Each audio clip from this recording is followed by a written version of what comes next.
Hi, narito ko ngayon sa aking tahan dito sa Naga City, Philippines. Ngayon, narito ako sa Robinson Malls para mamasyal. Kaya lang, nandito ko sa labas kasi ang bukas ng 10 a.m. to 10 p.m. Kaya dito sa labas, hihintay kami. Pero okay pa na dahil aga pa naman, malamig pa naman ang simoy ng hangin at saka pa naman ang sinag ng araw.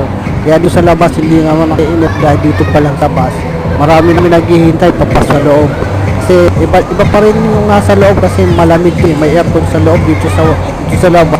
Hindi masyado din ng air, malakas ang aircon sa mall, malakas ang bugab na natapat ka sa pinto. Malakas pa rin ang bas ng aircon galing sa dito. Kahit dito sa labas, malana pag nasa